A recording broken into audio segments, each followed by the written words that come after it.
No, I don't know what's going on with it. Oh well, we'll have to get rid of that then and ignore it. Not too much of an issue, I'm sure I can do that. Okay, so as I was saying, we're going to cover off using wind correction using the LASTE, which is low altitude low altitude safety and target enhancement. There we go, I knew I'd get there eventually. And we do that by feeding in a load of settings into the aircraft, into the CDU, or the central data unit. So without that, I'll just carry on. I'll start up the aircraft, and then when we've started up the aircraft, we'll make the adjustments, okay? So if there's anybody who doesn't know how to start it, shout out. I will go through it, but not in the detail. So we're going to start off by going over to the right hand side knee and switching on the battery power, then the inverter. We're going to come down over to the left hand side, make sure all the switches in the right places first of all, and make sure it's picking up all my controls, which it seems to be now. So if we look down here, sorry, what am I doing? Oh yeah, we're going to look down here and go and switch on the APU. So the APU start is there, and we'll just keep an eye on these two dials and wait for them to finish. It's rather hot today. I may finish a bit earlier than 2, just depends. The other section we're going to do once we've done this and dropped the bombs and explained it is show you how to be more precise with the Mavericks. The other week I mentioned that the Mavericks, the 65D, which is the one that you would normally use, it has a limited range, and that is a bit height dependent, whereas there's another group of Mavericks which don't need to rely on contrast. So the MAV-Ds rely on the contrast to the target, and if your target isn't as shiny and more attractive as another target, when you go to lock on and fire, you'll find it'll be locking on to the wrong thing. And if you got the choice between a tank and say a big bird antenna, you're probably going for the big bird antenna, but it keeps going to the tank because the contrast is better. So I'll show you a way of achieving that, or as I've put it, how to mav a worm, because you wouldn't be able to distinguish a worm from anything, and yet if you wanted to shoot one on the head, you could, if a worm had a head. Okay, once the APU has warmed up, we're going to switch on the APU generator. We're going to come down here and switch on the lights to position flash. As I always show you, the lights will not be on yet. You need to hit left control P or switch the switch that switches them on. So there's 2 stages there. Hey, hiya and welcome. Yeah, no worries. Let me just move this wind thing out my way, because it's right in my way at the moment. There we go. Hey, Dampy. Okay, so what we're going to do then is carry on with the startup, and once we've got everything ready to roll, we'll look at setting up the wind correction. Once the lights are on, we'll put the CDU on and the EGI. That takes about 4 minutes to warm up. Switch on the MFCDs, and then once we get round to the left MFCD, we'll switch up the switches on the bottom. If I zoom in a little bit so you can see, we got the CICU or KICU, JTRS or jitters, and the IFC, which we'll move to test. That'll give us a menu in the hood, and we'll just hit enter, and that will start off the built-in test. Right, now we can start the left engine. As the left engine fires up, we'll see the left engine dials rotate, and we'll also see the engine start cycle light come on. Okay. After a short while, we're going to see a master caution, and we'll see the master caution flashing because it's telling us that we've got the engine generators on and the APU generator. This used to be because the engine generators were not switched on until the end, but now you have a little guy who jumps into your aircraft and switches a few buttons on before you get in. Hey Barbie. If you want to fly today, you're welcome. It's on my server. The other server was having a problem, so it's on Mel's emergency server. Password's the same, and I need you to go to the mission that's currently active and kill a couple of tourist buzzes. What that will do is fail the mission, but leave everything there. Are you back from lurk already? That was a quick lurk, Dampy. Okay, and then once you've done that, then it gives me control back so I can fire the other mission. Oh man, I haven't got the Corsair on it. It come out, what, yesterday or the day before? I don't know. I used to fly the Corsair a lot in IL2. The thing is it worth getting? There's a carrier for it, and I think the answer is the same as all the other World War II planes. Is it worth getting? If you like World War II stuff, then it's another different type of plane. Yeah, this is the thing, it's only just come out, and it's like everything DCS, you know, it's not until they've got everybody having a go at it that some of the problems appear. Right, okay, so we've got the first engine started, we've got the light flashing as I explained, so we're going to click that. And if we look down here, it was the APU gen light that was flashing and telling us there was a problem. Okay, I'll start the second engine up, and again we'll see engine start cycle, but this time we're going to see the second column of dials. In the hood,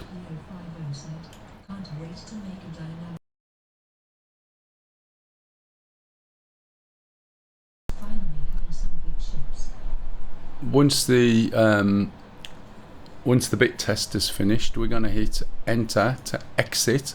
Using the select rocker switch, we'll move the little caret down to exit again, and then this will be at the main menu. We can't see that at the moment. I need to move the seat down. Just moving the seat down and it will show you there, main menu, just at the top. Look. Once that's completed, we can switch this switch all the way up. Okay, and we should get a hood. Over on the left hand side, I had a big stutter then. Over on the left hand side we see a series of options, and we're going to select the load all option. Okay, what the load all option will do is load all the data necessary for all these sections. Right, let me get rid of something and give me a bit more room. Can get rid of that, being as YouTube's not working.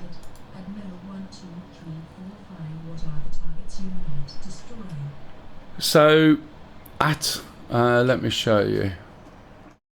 So the one we were playing with the other week down here, right, which is down at Glenn's Dick, the mission is to take everything out except the buzzes. If you go and take the buzzes out, 2 or 3 of them, the mission will fail, but all of this will stay there. So it gives other people on the server, because the main server's not up, chance to shoot stuff. There's nothing too big there, quite a few tanks, a bit of anti-air, and probably about 4 SA-13s. Okay, but if you kill the buzzes, it allows me to start the mission up that I want to do for demonstrating what I need to do. So that's all you need to do, just don't get shot down doing it. I'll see whether you've done it or not. Okay, right, where are we? We've started 2 engines up. Okay, if we look at the CDU now, we should have aligned, which we have. We can tell we've aligned because T equals 4008. Yes, please, if you will. INS nav ready is flashing. Okay, so that means this is aligned, and we're going to hit nav and then go down behind the joystick and select EGI steer point. EGI is the navigation system we use. We move it from HARS, which is an older version of navigation system. Yeah, it just means you don't have to worry too much, and then you can just blow everything else up. Well, uncage your standby attitude indicator, and we're then going to put on the SAS or stability augmentation systems for pitch and yaw. We're going to put on the EAC, make sure that the radar altimeter is on, and we should have 2 or 3 little lights left, and that is the APU gen, the anti-skid and the seat not armed. The anti-skid, if you look at the left screen, just follow it down diagonally and it's here. Okay, seat not armed is here, but we're in a hangar, so I'll wait for that just in case. And we no longer need the APU, both engines are up, so we'll switch that off. And we're going to come over here and we're going to switch the APU start off. I'll shut the canopy, I've been leaving it open because it's quite hot here. Make everything just that little bit quieter, possibly a bit too quiet.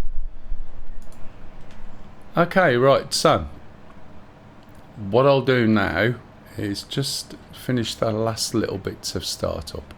So I'm going to wind the steer point round to the left to flight plan, and the one on the right straight up to steer point. Okay, I'm also going to switch on the pitot heat, which I actually forgot the first time, and there's a little button that no one's reminded me about, if I can remember where it is. It's here somewhere. Why can't I see it?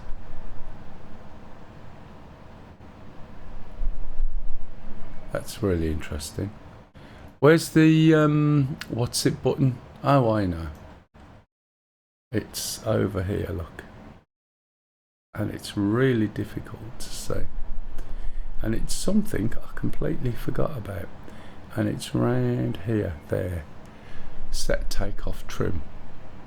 Okay, and it's usually hidden by your throttles, but there's a little light and a button down here, and I've been forgetting to do it the past couple of times, but I remembered last night, to be fair, so I'll make sure I set that once all the weapons are loaded. Right, we're going to load some weapons. What I tend to do is just call up my usual Maverick set, take off the bits I don't need and put on the bits I do need. So I'm going to go up with a load this time of CBU 97s. So these are the weapons we're going to use first, and the CBU 97s are the unguided dumb cluster bombs for heavy targets, heavy armor, etc. Okay, so I'm just going to put a few of these on, and then we'll have a look at setting them up, how we normally set them up, which I showed last week, and then we're also going to implement the wind correction. So this might unbalance a little bit, but we'll see. So you can carry quite a few things, as you can see, but that doesn't mean to say you should. Okay, I'm just checking my weight. We're okay, we're good. Right, I'm going to say okay. Make sure we get a copy. Yes, matey? What do you have on station 1? Pardon? On the station 1 on the wing. What is it you have there? Oh, station 1.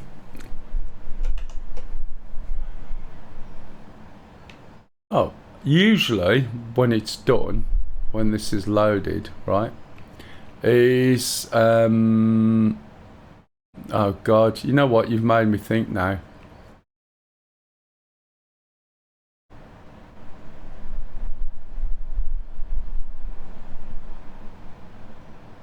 You made me think, and I'm not so sure whether this is actually loading weapons. Is it? Yes, it is. Okay, station 1. Which side's that when you're in the plane? Oh, they're all there now, hang on. Right, station 1 is the ECM. ECM on 1. Air-to-air missiles on 11 and TGP on 10. Right, sorry about that. It's like 3 ECM. Yeah, ECM's on one.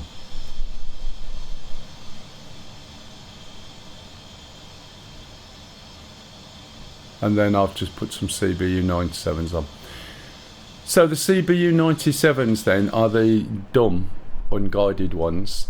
If you notice, we've got little white tags, which means there's an issue. And if we look in the hood, it says note. So we'll correct the problem we've got, and it's a simple problem. It's one you'll see whenever you come down and rearm reload. Acknowledge the message, look at the dismiss, and it doesn't know what weapons you've got on because I did a load all at the beginning. So we'll change that. Hold MAV, click load, move the load function down to here, click load, load dismiss, 4 seconds, and it will be updated. And then we'll just change this back, okay? And it's as simple as that. If we now look at the dismiss, we can see it's got all the weapons on. So last week I talked about setting these things up and changing the height of function. If we look at the height of function, if we look at the profile first of all, you'll see the height of function by default is 1500 feet. And the mode is CCIP, continuously, was it calculated or computed impact point, and then CCRP, which is the one that we're going to use, which is a little bit safer, okay? And we'll change those as well once we start to get there. So let's go back to here. Right, wind correction. As I said before, when you drop this bomb, you're moving at a speed, okay? So of course when you release the bomb is going to also be moving at a speed, but also on top of that you're obviously going to be in the air, and wind has shear points. Now I was picked up once a long time ago for having 3 different shear points in different directions, and I was told wind doesn't do that. But to be honest, I've been to a balloon festival at Bristol in the UK, and I've watched the balloons go up, and they'll go up sort of 40 to 50 feet and go off to the left. And if you wait a bit as the balloon goes up, I've seen the balloon coming back across the path that it took off from. And then when it goes up even higher, it blows in a different direction. So it really depends on a lot of factors as what the wind is doing. Now you wouldn't expect an airport to be built or be running on somewhere where you're going to get 1,000,001 different wind directions. You wouldn't expect it, which is probably one of the reasons why they're typically in flat areas. But if you're on somewhere which is higher and the ground is undulating and it's surrounded by loads of things, it is possible to have lots of turbulence and wind sort of being a little bit different to what you'd expect. But I use it as a case of demonstrating how this works. So if you think about it, if we're flying at 10,000 feet, by then we've got 3 wind shear zones: ground level 2,000 feet, possibly 10,000 feet, okay?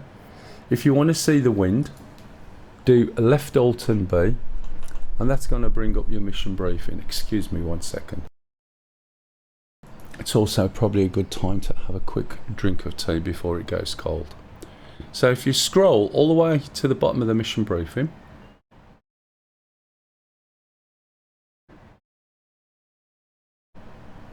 you'll see what the wind is doing, and you can see various settings. So at ground level it says it's 7 meters a second, and you've got 2 numbers. At 2,000 meters a second, right, you've got a different value and it's blowing in a different direction. And at 8,000 meters a second, it's blowing again in another value, and you've got another direction. So what this wind calculator is going to do is calculate the information so that it's able to be input into the A10C. You've got to remember that the A10C is American, and Americans, like the English, for the most of it use proper measurements, okay? So it's imperial based, and we use feet, miles per hour, or knots usually, I think, etc., etc. So we need to convert it, and there's a handy little calculator that I found on line a long time ago, just called wind correction. I'm going to call that up in a minute. We're going to input these numbers. Now I've got to be careful because when I switch this on, I don't want it to cause a problem with the windows that you're looking at. Let me finish my cup of tea. Anyone got any questions so far, and is anyone still awake? I'll take that no answer there, as nobody's still awake. Probably all snoring away. Sorry about the slurpy noises. I'm trying to drink this quick. It's probably ASMR slurp, so I apologise.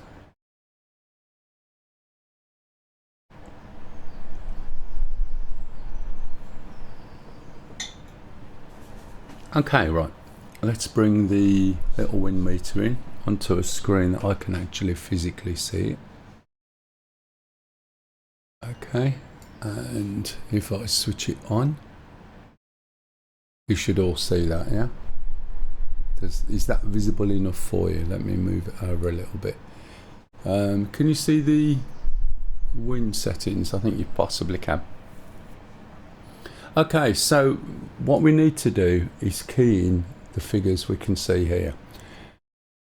So this one says at 10 meters, which is your ground level. It says the wind is 7 meters a second, so we're going to move this up to 7, and then we're going to change this to the direction that the wind's blowing to. Excuse me.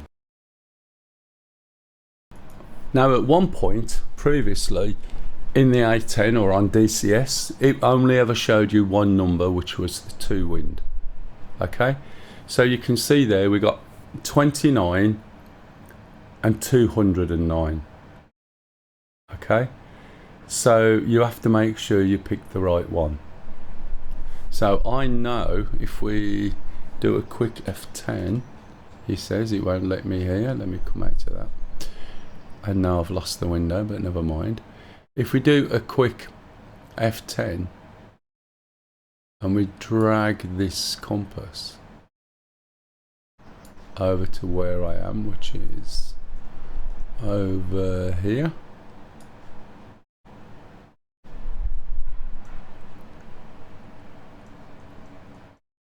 Okay, the wind is blowing that way. So I suspect, if you can see this, because it's blowing that way, it's going to be the lower number. If it was blowing this way, it would be 220 something. Okay, so if we get back into the plane, call up the wind meter so I can see it too. Oh, this is going to be a problem. Right, I'm going to have to keep it off screen. So when we put the numbers in, I thought that would happen. Just call that back up. Right, so when we put in the numbers in, you can see that it's going to be the lowest number.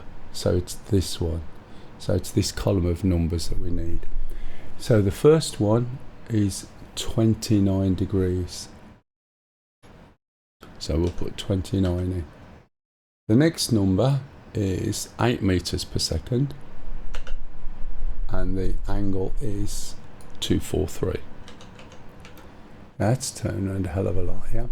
And the one at 8,000 is 7 meters a second, and it's 71 degrees. We also need to take into account the temperature, and we can see here the temperature is 10 degrees. And also what the magnetic variation is. And the magnetic variation, if anyone was paying attention, on the top of the compass rose was about 7 something. So having this set magnetic north is at 353 is approximately right. And as you can see now, underneath here, we've got a whole series of values. So you can see at ground level, right, the wind we're going to put in is 202 for 14. Why are we putting in 14? Because it's probably measured in either feet or per second, or maybe knots. And also the temperature. The temperature at ground level is going to be 10 degrees. Every so many thousand feet up, the temperature will change. This is one of the reasons why you use a pitot heater, because when you descend, if you imagine we're at 26,000 feet, the temperature's 42. And look at the differences. At 7,000 feet, it's only -3 and 6 and 8. So when you're taking off and you're flying through the cloud layer, you're going to have moisture on your pitot tube. And by the time you've got up to 7,000 feet, now it's -3 degrees. So that water is going to freeze. And when it freezes, your pitot sensor stops working and you don't know what speed you're doing. All right? It causes all sorts of problems.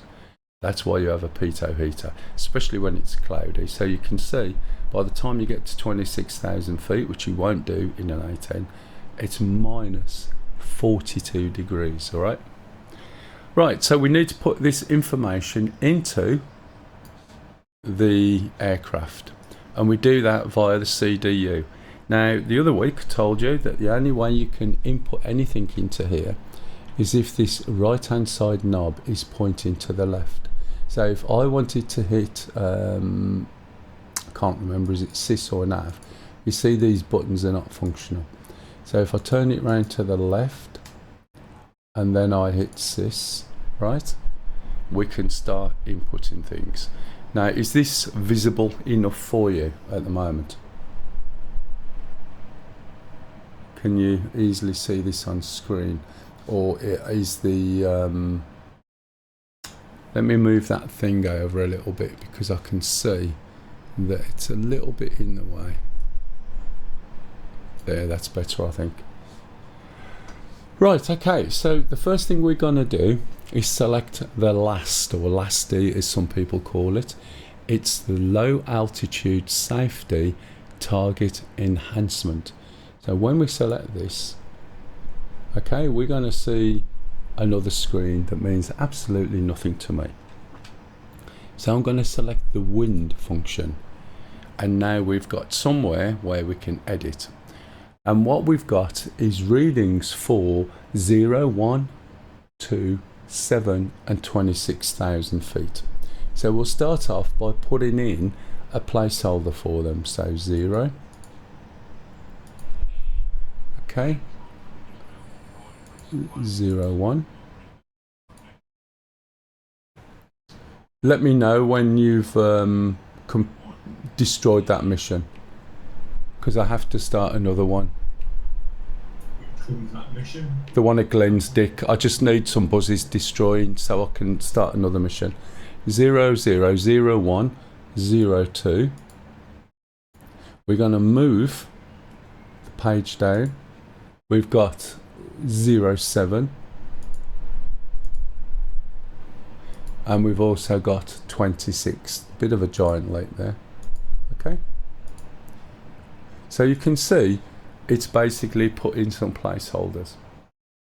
What we're going to do now is do wind edit. And now it wants us to put in the values that we've got at the bottom of the calculator. Okay. I can't see it on my screen, but it's just these values down here. So just bear in mind how many places and how many digits there are. So the first entry for 0 is 202 for 14. So it's 2, 0, 2, 1, 4. And we're going to hit the one next to 0. And the temperature is 10 degrees. That's 1, 0, and hit the temperature button. Okay? And you literally just go and you do that. These are the altitudes. These are the values. So for 0, 1, it's 20227. So 20227. And the temperature is 8 degrees, but it wants 2 digits, 0, 8. Okay. Notice I said 2 digits and not 3, and that's because there's a little plus there, and that is one of the characters, and that can be a plus or a minus. So the next one is 2,000 feet, which again is 20227. 20227, and we hit that one there. Just 1 second.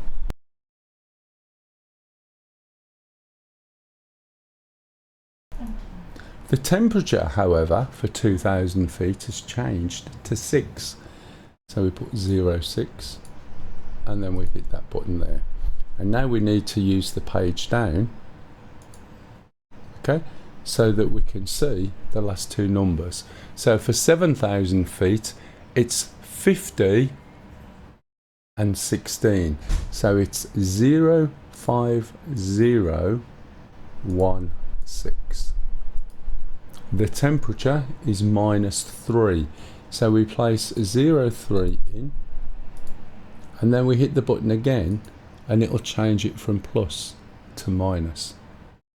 And finally, thank God everybody says, we put in the last one. So it's going to be 244 and 14. That's my cup of tea maker gone. And the temperature there is -42. So we put 42, click the button again, and it's minus. And that is it. That's what we need to put in. Has anybody got any questions about this? Or is there anything you're not clear on? So we've literally gone to system. We've gone to LASTE. We've gone to wind. We've put all the placeholders in. Okay? And then we've gone wind edit, and then we've edited all the values based on the details at the bottom of the calculator. Is anyone any questions? It is recorded. It will be on Twitch. Unfortunately, for some unknown reason, as I was saying at the beginning, my little box is playing silly buggers, so I'm going to have to do something with that. And it's not wasn't starting up the tube stream, which is a shame, but I'll go through this separately and do it all again. Everybody okay with that? Because I'm going to switch the wind calculator off. If you want to find that, just put DCS wind correction calculator, Google it, and you'll find a link with it somewhere. Okay, right, so let me get that out the way, and then we can sort of carry on. Is the mission ruined yet, by the way? I don't know where the mission is. I don't know what it is. Glenn's dick. Oh, yeah, I'm in a helicopter. I'm going miles away from there. Oh, you not started at Dudar, Krymsk. Right, one of the things that I want you to notice with this is this little button here. It says both. Click it again, none, and temp. So we're going to set it to none for now, and we're going to head off to the target area. Okay, and we'll see how we get on. Now at the moment I can't start the target. I can't start the mission because they haven't killed the buzzers yet. Hopefully they will be. And then I can start the mission I need to demonstrate how this works. Once I've done this, I'll go back and I'll get a different type of Maverick, and we'll see how we can blow up a worm, for want of an expression. Okay, so a couple of little things I need to finish off doing. I need to set my net and change my ID to 33 for the group ID. Leave that one as it is. I want to make sure that my waypoint is number 1. I'm going to change this for now to look at the CDU. I'm going to change my fuel to show me my total fuel, which is over £10,000. I'm going to switch on my There's something going on here that's slowing me down. I can feel it, something, I'm not sure what it is, but every now and then I get a little stutter. I'll switch this on to standby. Excellent. Keep going at the buzzes. Whoever it is. See, because when they've done that, Oh, yes. it could be Barbie.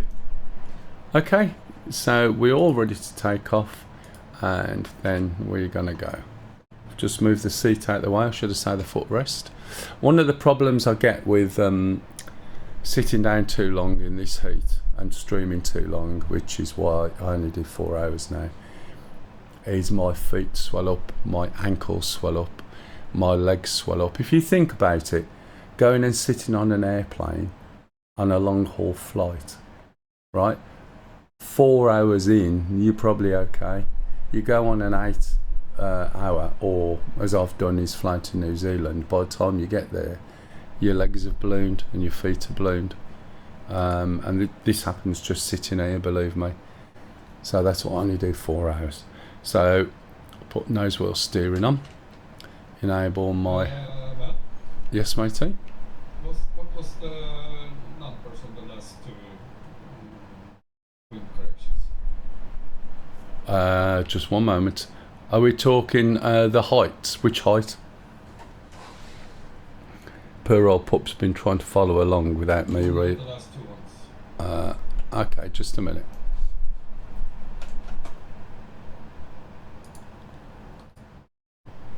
Let's pause that there. So for 07, is that the one you're on?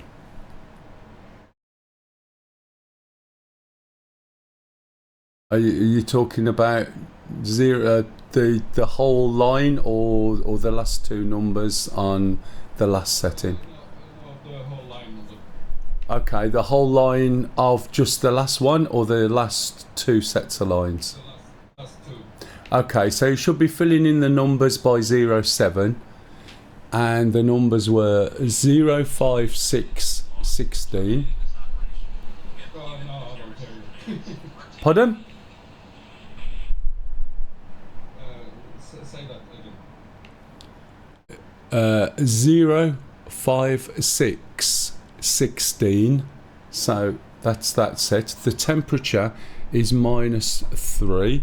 So that's 3, and then tap it to change it to minus. Bear with me so I can get this other mission started. Just bear with me 1 minute. Thanks, Barbie. Just carry on with that mission now. Do whatever you want with it. It just means that I can start this other mission. Okay, so the next line for 26,000 feet is 17414.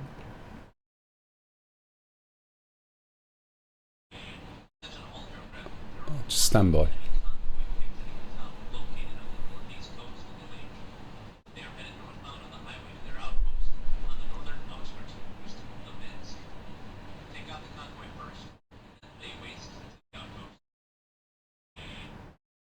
Okay, the last line, 17414, and the temperature number is 42, and then hit the button and it'll change it to minus. Yeah. Alright, matey. I didn't realise you were following along, otherwise I would have waited on you getting all the numbers. Okay, so 3301, good jet ready. So that literally means that I'm ready to go, and then I'll wait for him to be ready. If anyone wants to join in, you can. We do have another mission running, other than the one we're going to do. So we're just demonstrating, or I'm just demonstrating, he's just learning apparently. And he's just starting his, well, I think he started his aircraft up. Oh, I've still got my chocks on, haven't I? Could do with taking those off. Every now and then I'm getting a little stutter on my screen, which is a little bit odd. I'm not sure why.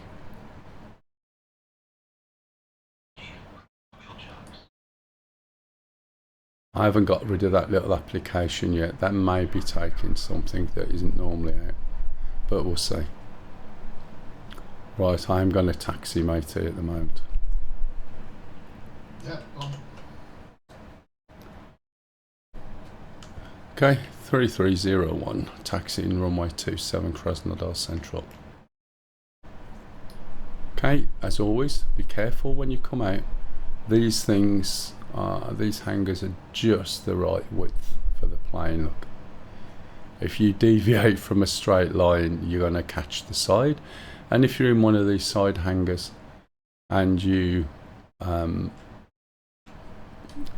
turn too early, you need to turn when your head's over this line to my left. If you're on that one, you'll find your wing gets wiped into the side of the hangar. So it's always worth being careful. Right. So I'm checking my left and right.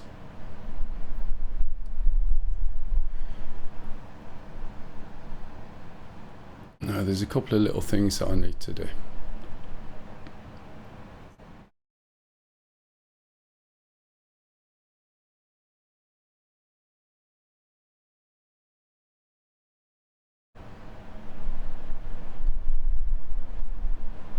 Okay, 3301 holding short, Krasnodar Central 27. So I can put that on there. I'm going to change my lights. So I move these back to steady, which is 2 clicks. Put on my other lights. And now I need, or I'll do it now. There's the button, I think. No, it's still under there. It's that takeoff trim. Press it.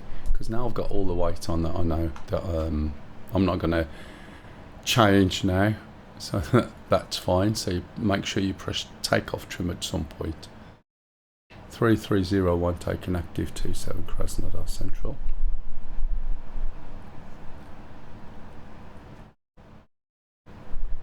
Oh, there's only me anyway. I don't think it's ready yet. Oh, it is. Oh, wait.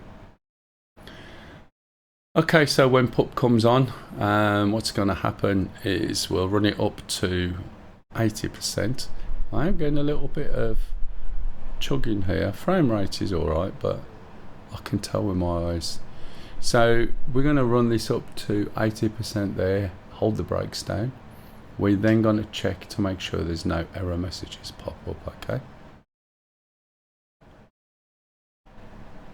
I'll wait for PUP to get into position. Can you see that? I don't know whether you can see it as I go to turn my head. There's a little bit of stutter.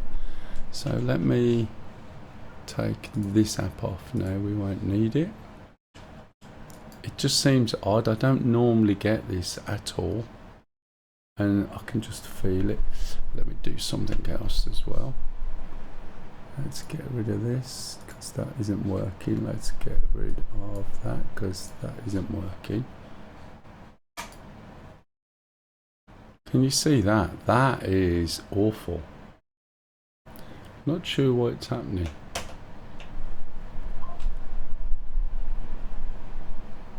I can feel it straight away because I feel it in my eyes. Frame rate's okay. Right, you ready to roll? yes, sir. Okay, run it up to 80%. So there we go, that's up to 80. Let's look out and align this lot, make sure. 1 in the green.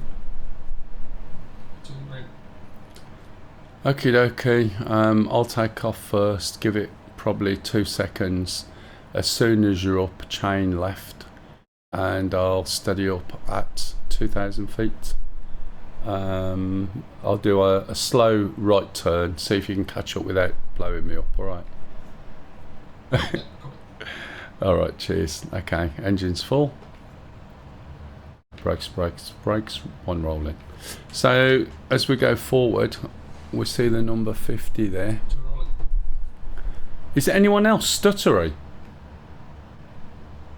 Not at the moment, no.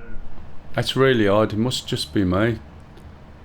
Okay, top. I switched my nose wheel steering off at 70. I'm going to start pulling back now about 130. Don't want to go overboard, but it needs to be pulled back quite a bit. Get up in the air. Okay, get up to about 5, 5 degrees climb. You can see how windy it is, as always. Bring up the undercarriage. It is very windy. Got to make sure I don't switch the wrong buttons off this time. Let's check on put behind. Alright, pup, do you want to move over to the left because I'm going to turn right?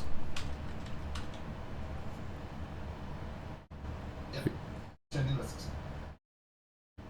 Thank you. Just climb to about 5 degrees. Tell me when you're in, over to the left so I can turn.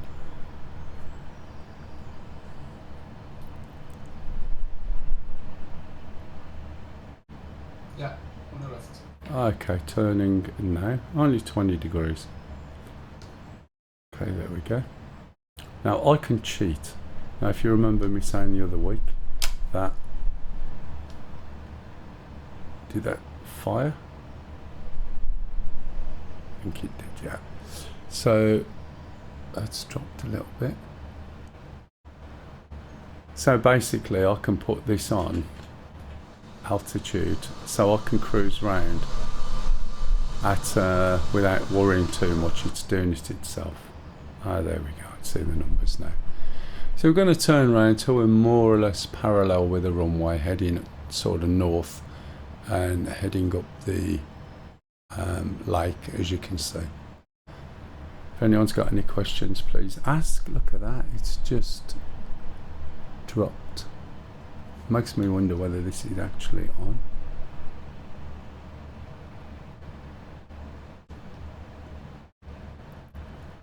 Sorry, I don't think my autopilot kicked in then. It turned me a bit steeper, so it might not have been able to keep up.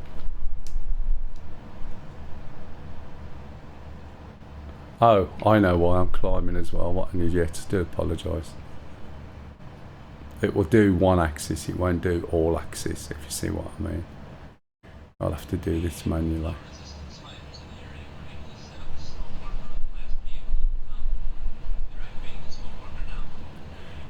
Barbie, don't blow this stuff up. Concentrate on the stuff at the bay, if you will. This is our sort of demonstration mission for the weapons that we drop in. Whereas the other one will shoot back at you, the one with the SA-13s. And then after that we can put a different mission on. When I come back and land, I'll show you how to do the force correlation mavericks, which is how you're about to shoot a worm. Okay, rolling out, pup, still climbing 5 degrees, heading for waypoint 1. That's better. Now I can do that. Right, so we can see the waypoint is up in the air there. So what I'm going to do while I'm going along, first of all I'm going to switch a few things on. I'm going to switch on the laser arm, the TGP, the master arm. I'm going to take me off autopilot and hit the gun pack, which will make the nose drop a little bit. And then I'll just balance this out a bit, put it back on to climb. Let's see where pup is. There he is, he's not far away. Right, I'm also going to switch off my lights, which I've got a switch on my joystick. I'm going to put these up and I'm going to call out 3301 fenced in fuel 10.2. Right, I'll find the targets and then send it over to you. Oh, my gun pack didn't go on, did it? I went the wrong way with the button. There we go. You see the way it drops.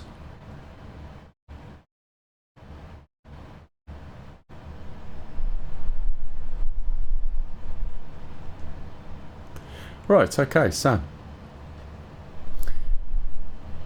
previously, as I've explained, not solely means this is not a centre of interest. I'm going to make it centre of interest. And I'm also going to, I'm not sure why it's flicking around a bit. I'm going to change this screen view using China Hat forward short to expanded mode. I'm going to zoom out. move up towards where my current speed is, which is the white wedding cake. And I'm going to move this just over there, round about the number 5. I'm going to TMS short right and make a mark point. I'm going to change to the mark point by going function and mark. This will now be an A. When my TGP is warmed up, we'll go and have a look. It's warmed up, we'll go to AG, it's currently in standby. We can see from the previous weeks that it's pointing forward. So what I'm going to do now is China hat forward long, and you'll see that jump down to where the target area is. Okay, if we look in the hood, you can see it says not soy. So I'm going to make it soy by doing coolie hat right long. I'm going to also change it to white hot, and there we go. We've got a load of targets. Okay, now there are other targets making the way over, which we'll see in a minute. So that is quite a good waypoint to have as a point of reference. And what I'm going to do is send that waypoint now over to the other person. So I'm going to make this soy, zoom out, go and find him, zoom in, try and put, it's quite close today, isn't it? Put that over there. And then let's see if I can't even see him. He's flying really well today. He's right on me. Okay, we'll level out, leveling out to around about 15,000. I think you're close enough to see me. We're above the clouds, which is fine. Hopefully it demonstrates what we want. We've got to wait for the convoy to get to the base. So I'll just level that up. Also slowing down at the moment, a little bit too much. So I want to sit on about 250. He should be somewhere. He was quite close as he shot past me. You were quite close. Did I lose you then all of a sudden? Yeah, I break off. Ah, right, okay. Just drop down to about 14,000 if you want, and we'll just cycle around. We'll wait for the convoy to turn up, and then that way we can have a look. And what I would suggest is position your SPI right in the middle of the column, right? Don't change any settings, and you should have, let's have a look. I have only put 6 on, but no, I've got an odd one. So I've got a bomb on station 7 by itself. So I'm going to drop that bomb with its default settings on, just so we can see what the differences are. Okay. Yeah, okay. Right. So here we are at the lake. We've got a convoy underneath us somewhere. There's Pup. Now if I wanted to see Pup, for instance, say we're flying together, we've just got lost. Here's a handy little thing, it's called hooking. So we're going to make this soy. We're going to go and find where Pup is on here. Remember, he's in the same group as me, right? And he should have his own ID, which he's got, which is 99. Let me zoom into the screen. So imagine we've got separated. So you put your cross on him and TMS up short once. Okay. Now let's look in my hood. So he's somewhere off to my right. I'm going to do a right turn.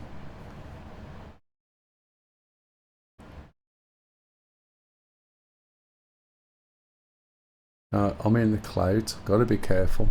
He was below me somewhere. And if I've done this right, I might not have done, but we'll see. Don't want to be going down. There. Can you see what suddenly appeared on my hood? 2 dashed lines, which is pretty damn good. Now if I look, if I fly towards those dashed lines, right, I'm going to throttle back, put my air brakes on. If I look down here where they're pointing, guess who's down here? Right, if we keep looking around, we're suddenly going to see, he said, some dashed lines. There's a box. See that box? That is pup. And that's showing me where he is. So I'm going to get back up to my height because I don't want to get too low. So if I want to find him, and we haven't got visibility.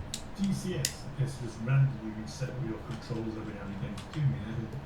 Oh really? That's a ball's ache. I always keep a copy of the config off somewhere, but then you know what I'm like.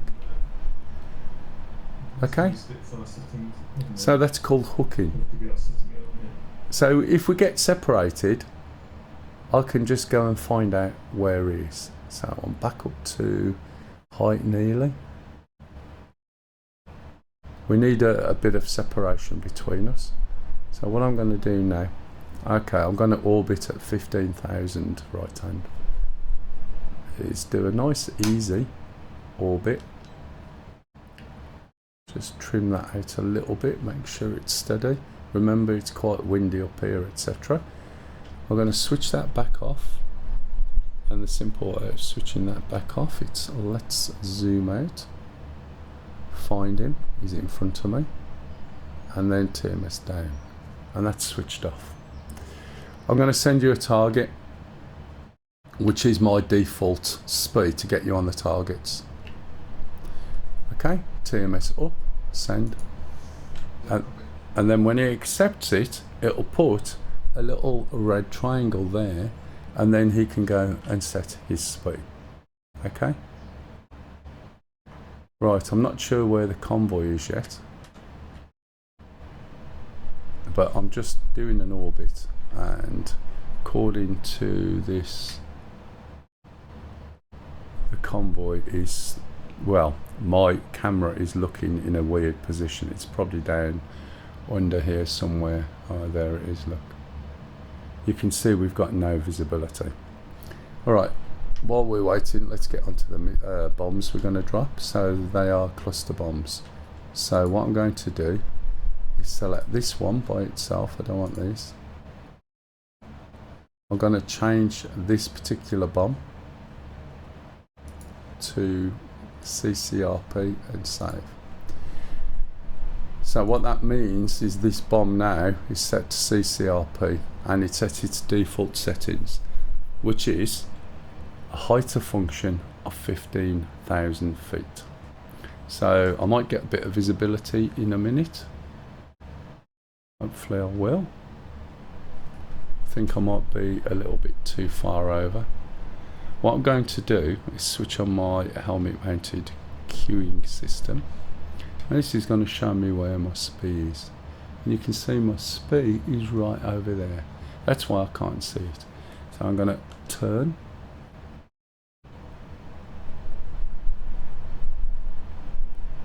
I don't know why my screen is a bit stuttery. It could be the update. That's why I was wondering if anyone else got it. And what I want to do is reset the speed and move it to as if we were going to bomb the target, and I'm going to put it right in the middle of the soldiers, okay, or the not the soldiers, the convoys. If I flatten out, we should be seeing this. So I'll just unroll a little bit, or roll out is the proper term, and we're going to have a look. Okay, we can see the convoy hasn't reached yet. Convoy will be down here somewhere. We know it's on the way. Comes down this road.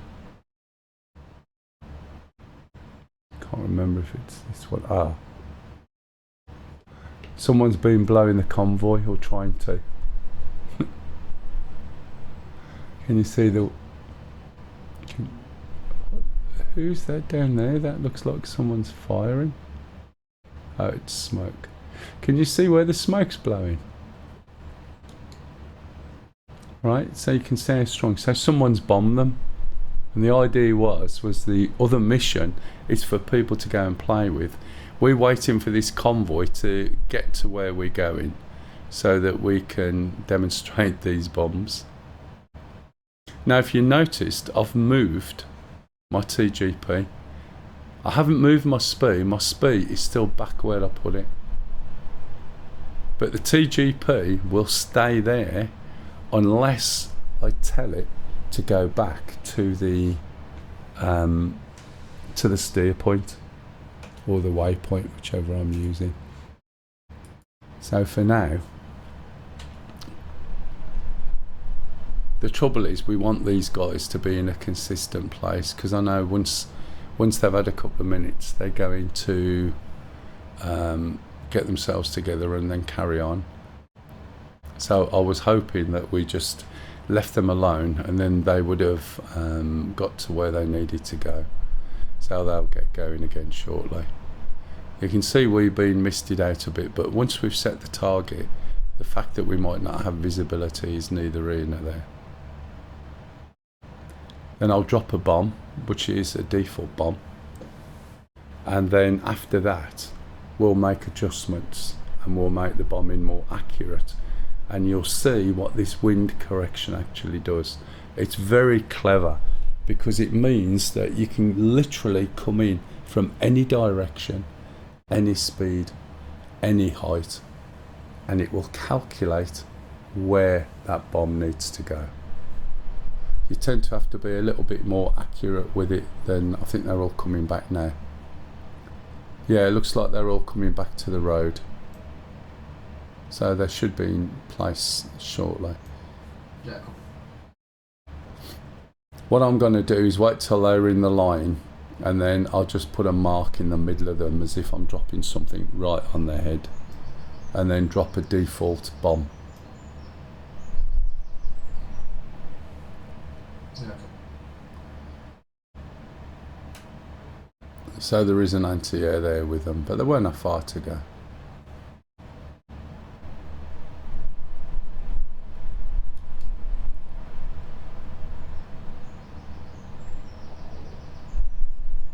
Now, can we follow these? Yeah, if there's enough contrast, let's have a look. Just a little up with the TMS, but doesn't necessarily always work. So we're in point track mode, but probably too far away, I don't know. It's only 11 miles. It's not working very well, is it? Try a truck. Oh, he's not dead yet. They've just waited for him to do his engine. No, it's not picking him up, not tracking.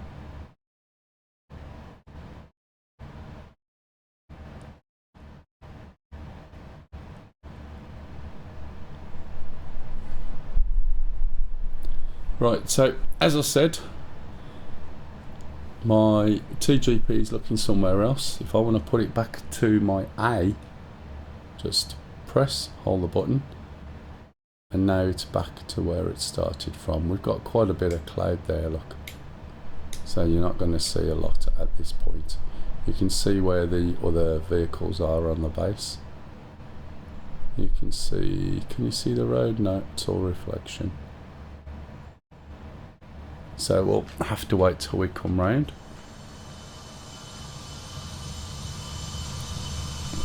So now I've got it in altitude autopilot. We'll just go round and round in circles. If we look on the map, this is me. Here's your convoy down here at the moment. That's where the base is. And I'm heading off up here, probably around here.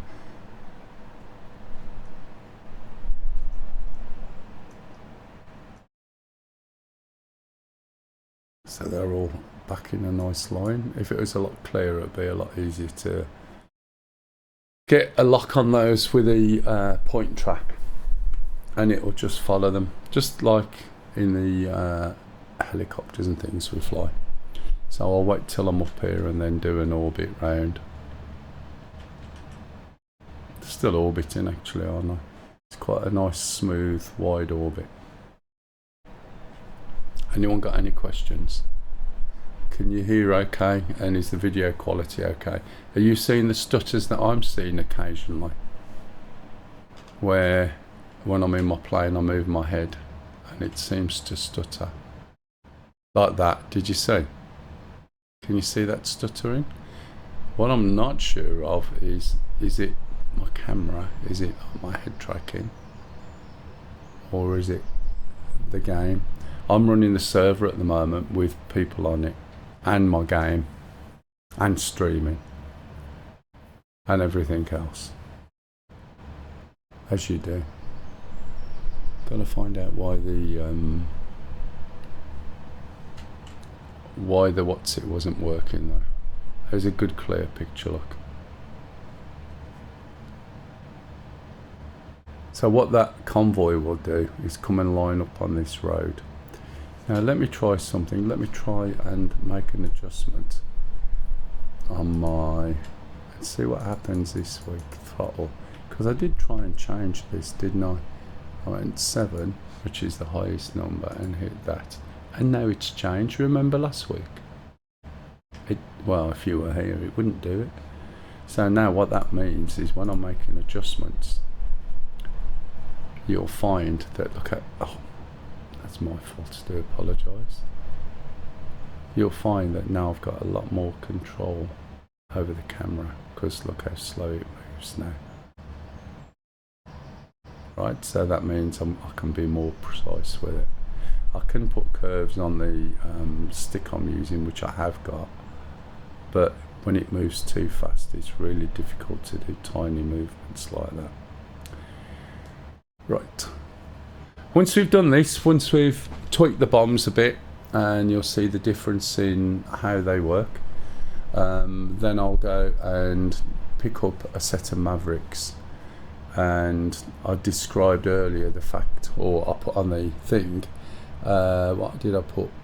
A10C wind corrected clusters, and also Mavinger worm.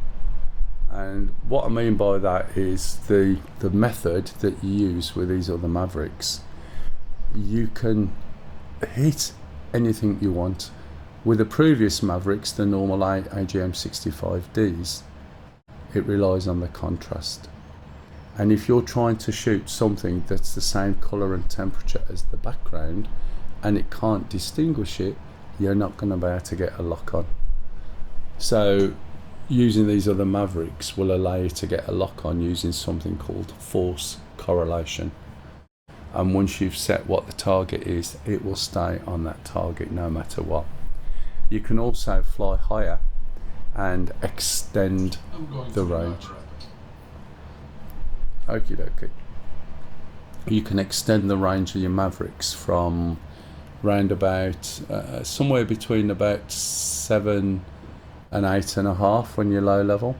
You can extend them up to about 11.5 to 12 mile maybe, which is great if you're firing at things that are not up in the air. If we get done what I want, that's fine. Not sure whether we will or not, but then next week I'll show you how to use a Maverick against SAMs. This aircraft is not designed for seed, but if you can do it, it's great fun, because it really is, you know, a bit of a shit or bust affair. So it is possible to do it. Right, if we go down this road, this is the road that the convoy should be coming up. Hopefully we'll see them. They're a bit slow, aren't they? Unless someone shot at them again.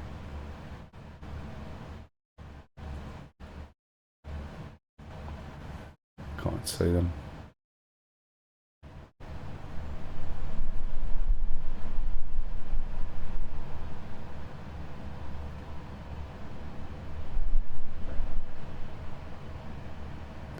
You can also see that this is quite slow.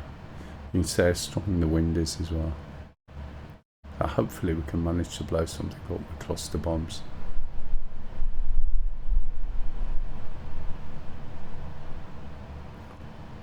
Anyone else get it hot who's not in the UK? UK is particularly hot at the moment. Like stupidly hot. Time for a bacon sarnie and a fresh cuppa. Yeah, thanks for blowing those things up. But not the convoy. It was your playground is the resort. It's just one of the few missions you can ruin, but all the stuff stays there. Do you know what I mean? Thanks anyway. Yeah, so we're on 27 at the moment, which for the UK is quite hot. Don't know where the convoy's gone. Let's jump out a little bit. Oh, that was jumping in, wasn't it?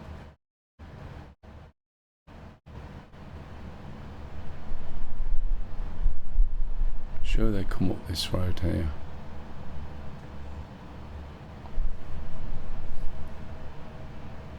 Unless, do they cut up?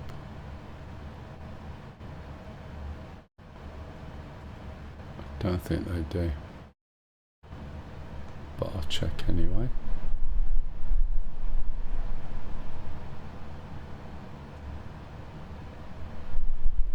No, there's no road there, is there?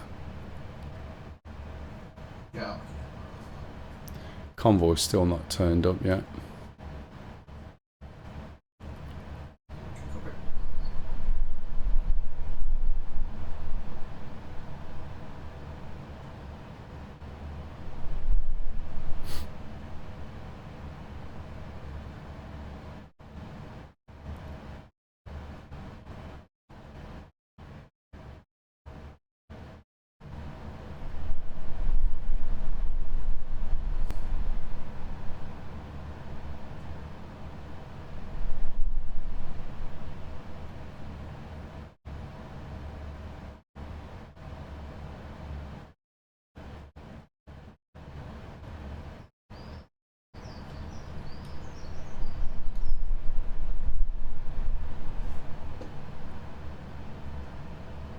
Just making sure I'm not the wrong side of them.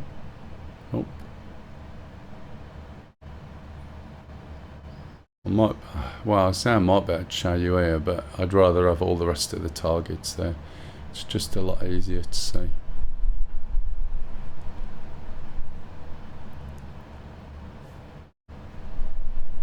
Are you in game yet, Cham, or are you still having problems with your controls? Yeah, I'm doing the my 80, but it's just getting too hot, so I'll just come out for a bit. I might come back in a bit. Yeah, it's too hot in VR.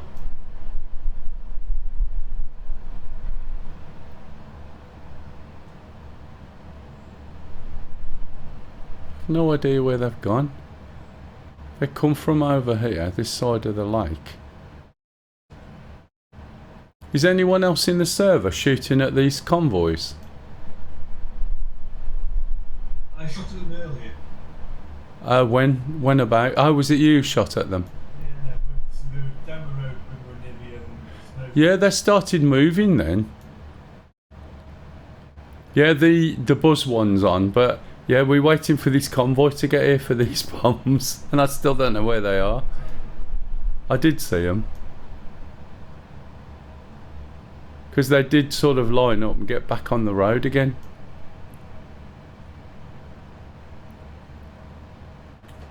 Go back. Whenever you are looking for targets, you just want to basically look around and then go back, because you will lose where you're actually looking, especially when you're flying round and round.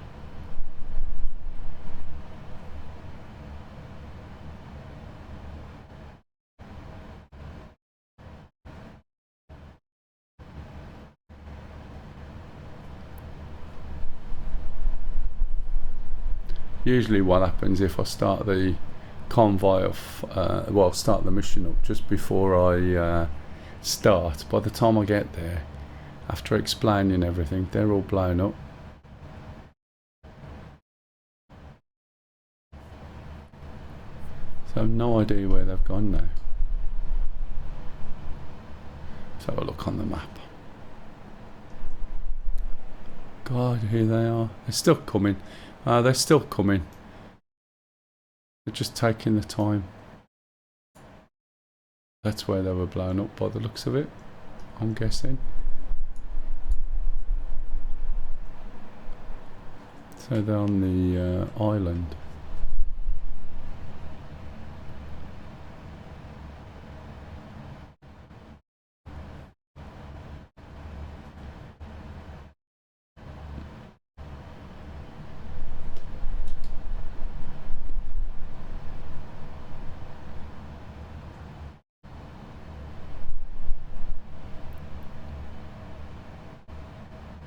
We'll work out where the island is. This is the top of the lake by the looks of it. There they are. See how good this is. I mean, they're only like 20 miles away, but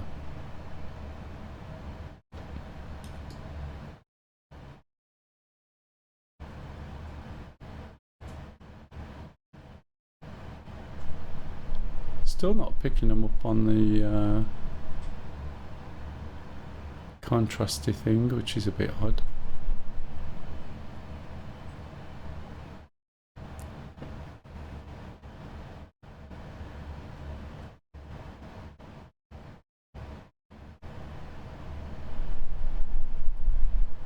Hopefully he's still smoking by the time he gets there. He'll be quite a good marker.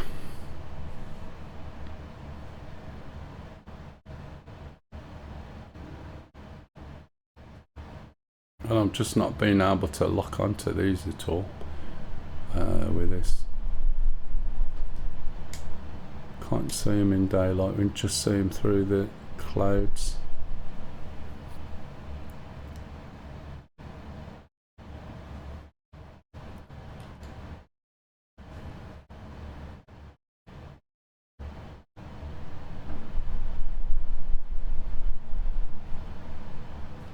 We're expecting storms here, by the way. Let's go back to our main base. We're expecting storms, so if we start getting horrendous thunderstorms, I may have to stop. I can't remember if the power block is got a spike filter on it or anything. Anyway, anyone got any questions while you're there napping away? It's a good time to make a drink. I'm going to go and make one. My other half has wandered off, so I'm going to make a cup of tea while it's quiet. Oh man, I always do that. That is a pain in the ass. Let me shut up. So what happens is when I stand up, I have to lift my leg up over my joystick. Sometimes it doesn't always work as I expect. I need to bring this down, get it level again, put a slight turn in. It's happened more than once where I've gone to walk away. Right, that should be alright. So you can see the bomb target, and that's because it's looking round by the speed at the moment. That should be okay. Should be able to make a cup of tea, and I've got to be more careful when I sit down, because to go through all that again is a bullseye for everybody, I think.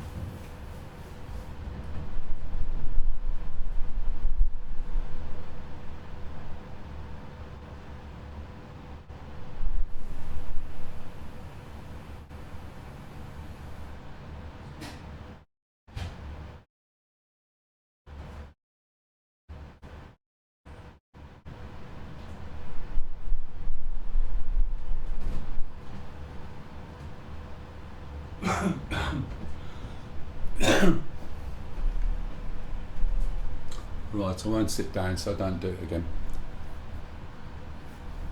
It's very quiet in chat, so if anyone's got any questions, please feel free. If you've just joined in, you're wondering what's going on, just ask, I'll explain it to you again. Hopefully I'm not blowing your ears off. Oh, my volume may be a bit loud.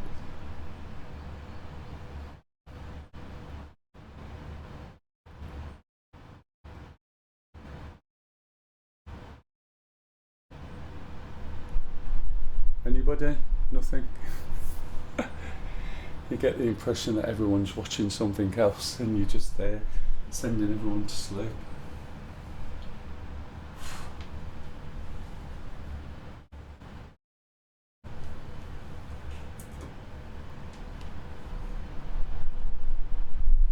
just waiting for the kettle to boil at the moment.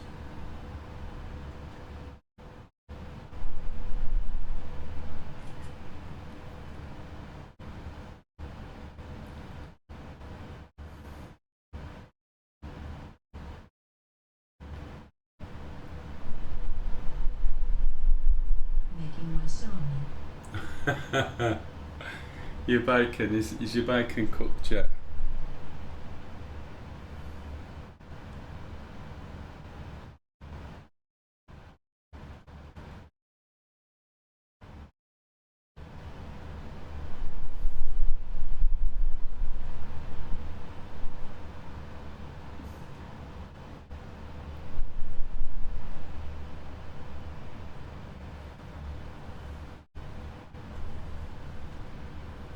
Can't believe she said last week she was coming on there and then goes off. And believe it or not, she's going to hook up with a woman she met at the bloody bus stop on the way home from work.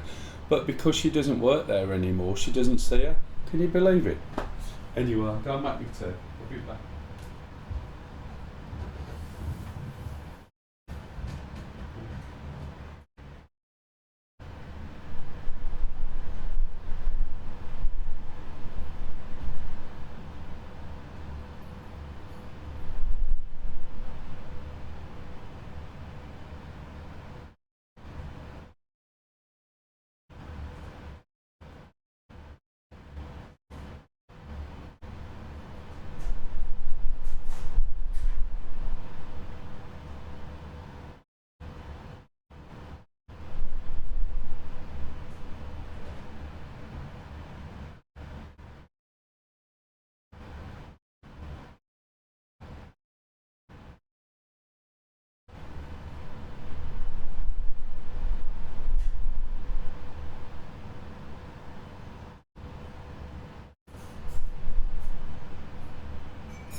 Okay, sorry about that.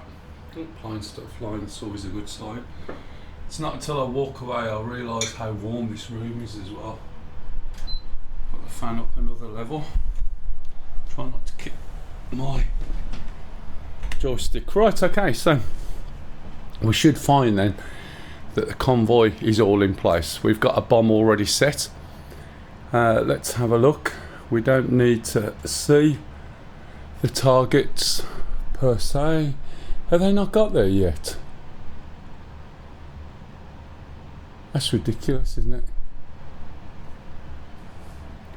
That must... Oh, you know why, don't you?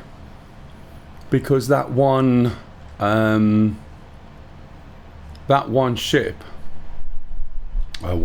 one vehicle is smoking, and because it's smoking, they're going slow, and because otherwise it won't keep up.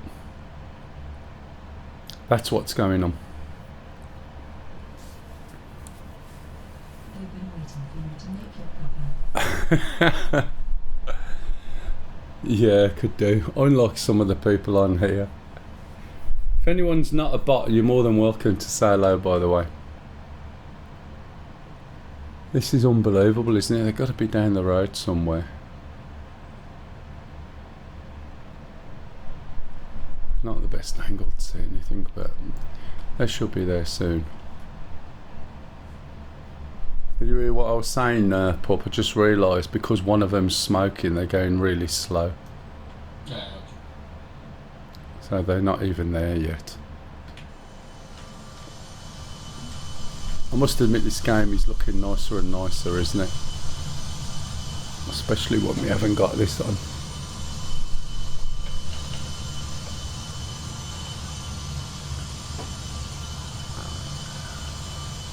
I need to get a picture for when I do the YouTube bits.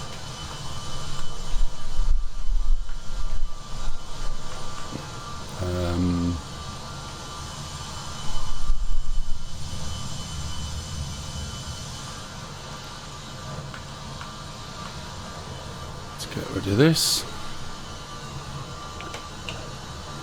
Just telling me what my FPS is and everything. I'll do. I'll go over all of this again when I get a chance for doing the YouTube live video. Once I've fixed my broadcast thing. That of course worked perfectly well last week.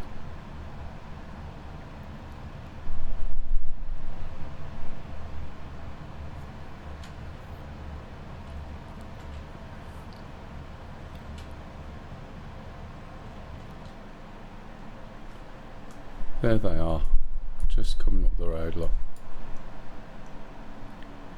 I'm going that way, am I? That's a bit of an odd one. Let's turn that round. Slow it down a little bit. And head up more over in that direction. Seem to have turned myself round. The only reason we could see them through the TGP is because of the amount of roll I'd got. Oh yeah, it's because of my leg hitting the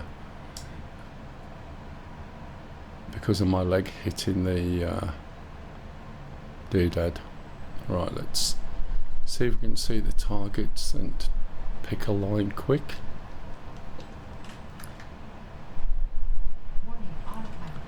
Jesus, wet. Come on then. Let's bring the nose down. Let's put that there.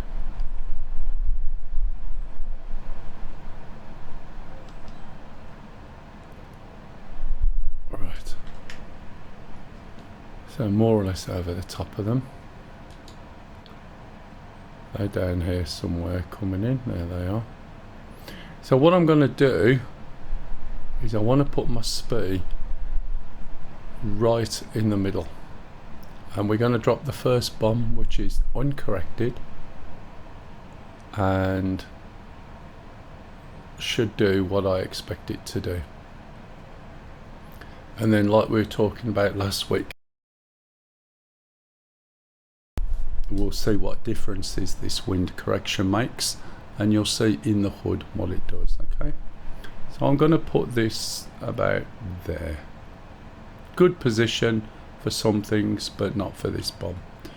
So we got masking, but that position should be fine. I'm going to extend a little bit, and it's because I've flown over them, that's why we can't see it. So I'm going to hang her right slightly. Bearing in mind, can you see the height? We're at 15,600 knot feet. So we've got lots of different wind directions, lots of different wind speeds. So what's going to happen to the bomb that I drop? That's the question.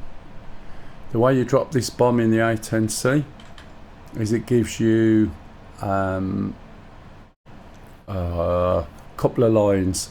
One's a predicted bomb release line, or PBRIL, and the other one is an azimuth line. Now I've remembered it. So I need to get into a position where I can come in for an attack. You can see there's a nice big opening right over the target, which is good. So I'll come in and then fly straight over. We'll look at how the bomb falls, where it falls, and then we'll look at how we can make it better. And there's two major ways we can change this.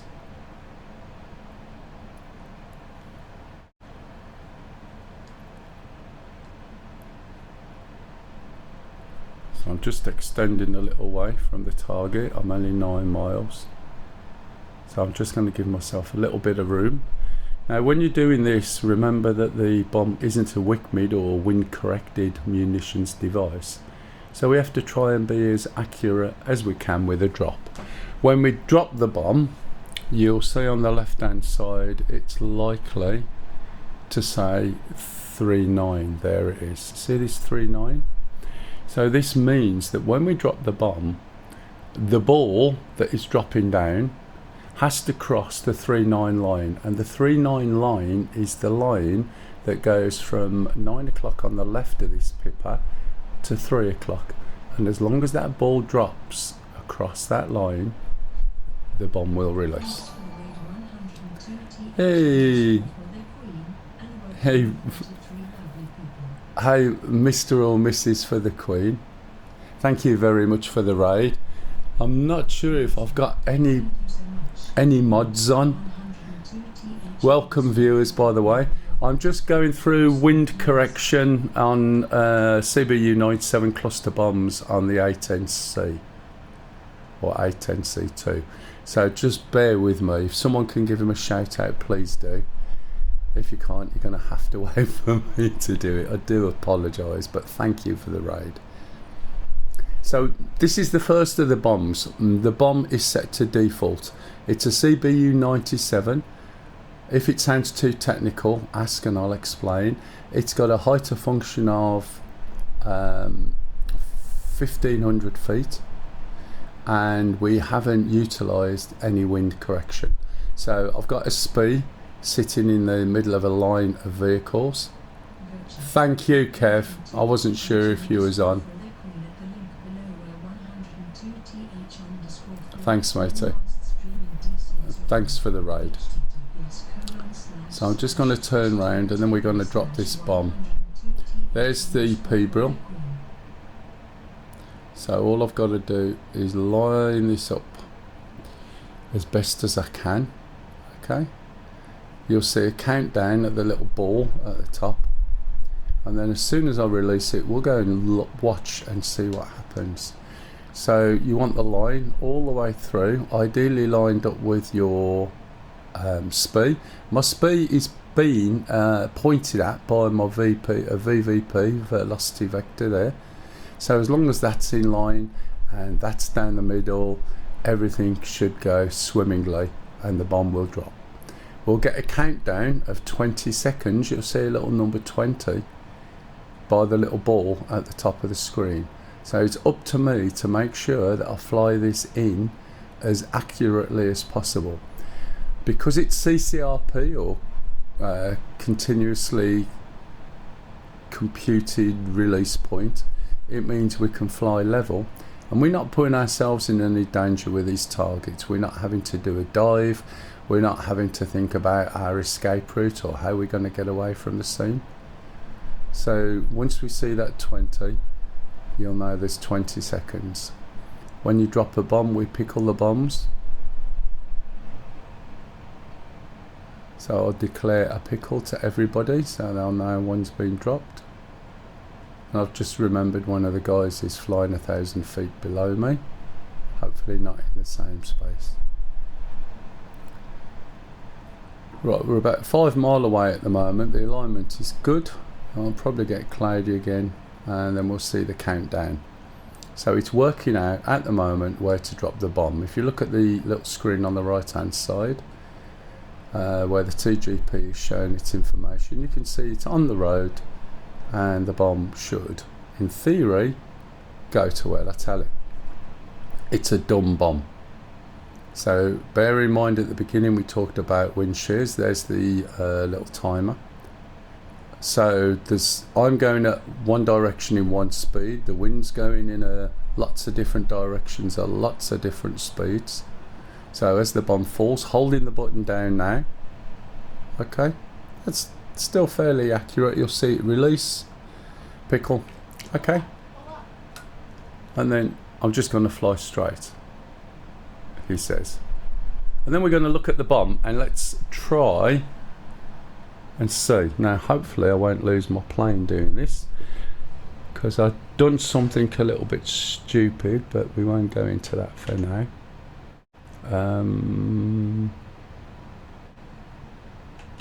There we go. So this is the bomb falling. Oh, has it popped? No, yep, it's popped. And can you see what's happened? The wind is blowing and a lot of those bombs have drifted off down the way. Is that my bomb or is that Pup's? Because that was a bit early. Okay. No, it's yours. Okay, thanks Pup. So now, right, we can see what's going on. We've got an idea of where the wind is. So what we're going to do is change the settings of some of these bombs. Not only that, we're going to use the wind correction, which is what we fed into the LASTE earlier on. So if I choose this bomb here and this bomb there, we can see it's still set to CCRP. Okay. However, if we look at the general profile, the bombs are set to 1500 feet. When you drop in a parachute and it's 1500 feet away from the target, and you've got as much wind as we have, that is going to blow away and drift. So what we're going to do is go to inventory. We're going to select a bomb. We'll select number 4, and notice there's another bomb of the same type here at number 8. So we're going to select it. We're going to go CBU. We're going to go 97, which is the bomb type. We're going to change the height of function, i.e. where the parachutes are dropped, down to 900 feet. That's going to lower it down a lot. Yes, you can see all the settings, right? Excuse me. But it works at 900. If you put 300, it won't work. Trust me, it falls through the floor. So now, instead of hitting load, because the bomb opposite it, or symmetrical to it, is the same bomb, we can set both bombs at the same time without doing this multiple times. So we're going to say load sim. Right? That means that this bomb here and this bomb here, right, have changed back to bloody CCRP. Let me go back, sorry. Which they will. They go to profile. Change that. Can you see the height of function is 900? We'll save that now. And then when we select them, right, we can see it's CCRP. The profile for these bombs is 900, which is what we've changed. And that means that those parachutes are not going to be dropped, right, at the same height as they were before. Now, when I get a chance, I'm going to move my target a bit as well. And the reason for that is I know, right, and I can tell by the smoke that's there now. Need to speed up just a little as well. I can tell by the smoke that there's a lot of wind visibly. So I'm going to also make it so that the bomb is going to drop a little bit off to the side to allow for the wind. And then I'm going to enable wind correction on this.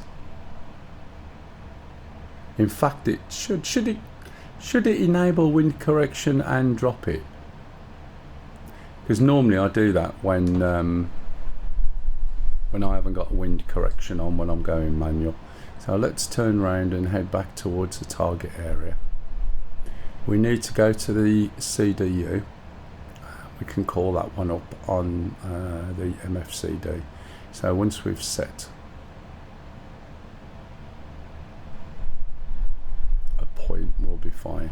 So we can see where the wind's blowing now.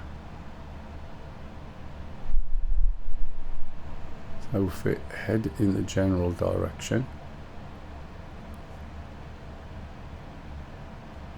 remember it's not going to affect the parachutes much. That's going to, are we too close? 15 mile away. Let's have a look. Right, so I need to look at the targets. Let's just drop my nose a little bit.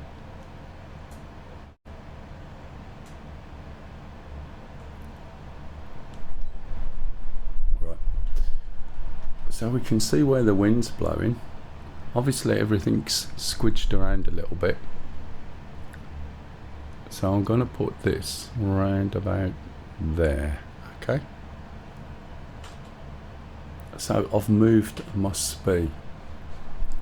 Now look what happens when I go... You're right, matey. Welcome to the channel. What I'm going to do now is go here and go function, sys. And if I change this to CDU, we can see the LASTE. Now that's what we configured before we took off. And what that does, if we go wind, is it will do a wind correction on the dumb bomb for the speed or target I've seen. Watch what happens here. We've got none selected. In other words, it's doing what I've just asked it to do. As soon as I hit that, it's got wind correction. If I hit it again, it's temperature correction. If I hit it again, it's both. Okay? So it changes the setting that you see that you line up for, which then in turn, it doesn't matter what direction you're coming from, it will calculate the wind all the way down from where you are all the way down to the floor, and the temperature, because temperature plays a difference as well, and it'll calculate it. Oh, we've already got the countdown, and make an adjustment, and you see the aiming reticle and everything change a little bit. So let's get steady. You do need to be just a tad more accurate. Okay, holding the button, pick up. Let's put this back into auto. I don't want it to drift off while I'm not looking. Get the keyboard, go function F6. There's my bomb. And you'll see now what will happen is the bomb will blow up and the parachutes are dropped out really, really quickly. And then the circle is tighter and we'll expect it to go where we want. Right, pop. You see, these are not floating down so much. And the circle that we've got now is tighter, and the targets we were aiming for should be killed and wiped out. I could have done with being a bit further down. You get the gist. Anyone got any questions? It's a little bit difficult to see with a cloud, and the line I came in from, right, there wasn't as much correction as I thought there would be. So I've moved the original spear away from the centre a little bit and said, right, this is where I want it, and it dropped it right where I wanted it. If I would have left it without the wind correction, it would have moved over slightly. So does that make sense? Is everybody okay with that? You dropped any bombs yet? No. Yeah, just go ahead and drop some, mate. I'll try not to drop any on your head. Does that make sense? Now we can switch that back from here to there. And I'll just turn round and we'll just fly in orbit round. If I turn my head round, let's see where targets are. They're right behind me at the moment. Right down over there, look. There's a little point. See that little line? That blue line is pup.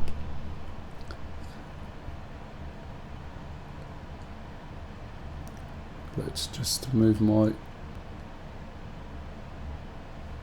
nose down a little bit and I'll put myself into a path autopilot, so that should then again just fly round and round in a slight circle. Let's have a look at Pup. So this is Pup flying in, he's below the cloud level. So I've got no visibility on the targets from when I'm dropping my bomb, but my bombs are going where I want, and I'm just utilising some of this, you know, gap in the clouds. So I didn't realise Pup was following along with what I was explaining earlier. It's got a few more bombs than me.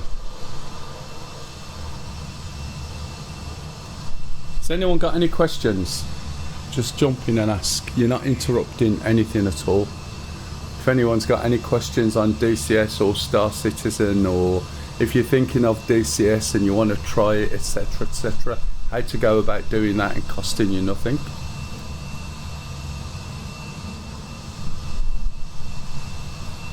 You're probably getting a bit of feedback there. Well, double sound because of the way I'm looking at him, and it's making my mics trigger. Sound better. Still bloody loud. Let's turn the game down a little bit. It sounds great in my room, but it is picking up on the mics.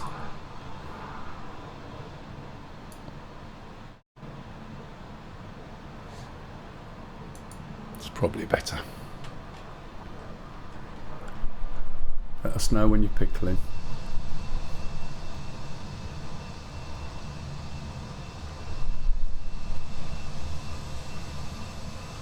Are you trying to work something out at the moment?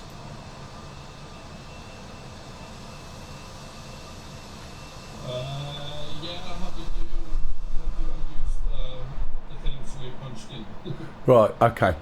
So if you use your upfront controller and go function sys, which is probably number 1. Tell me when you've done that. Okay, look on your right hand side screen and change it to CDU. Yeah. Look on the top right, can you see LASTE or LASTE? Yeah. Click that, and down below you'll see wind. Yeah. And then at the top right it'll either say none, both, temp or wind, and you cycle round with the top right button, okay, and the one you want is both. And if you look at your HUD as you cycle round, you'll see the P-brill, the predicted bomb release line, moving from left to right or jumping around a bit. So once it's set to both, that is applying the temperature and wind differences from the height you're at down to ground level, and taking your, you know, speed into account as well.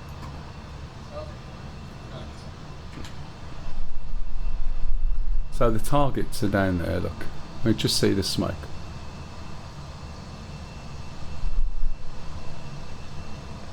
We'll jump down there in a minute and wait for his bombs to drop. Watch your ears because they are surprisingly loud. He may be a little close.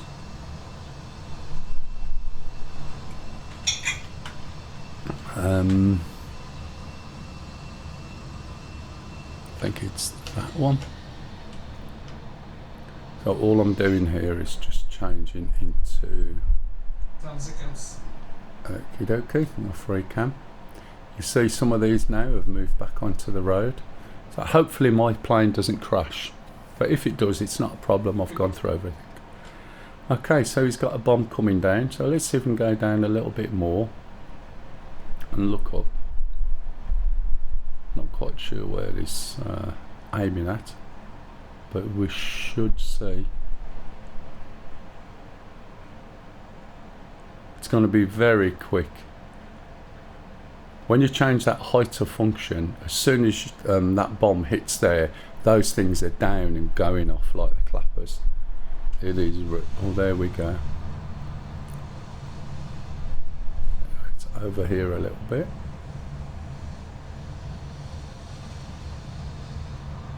Still got a little bit of drift there. Yeah.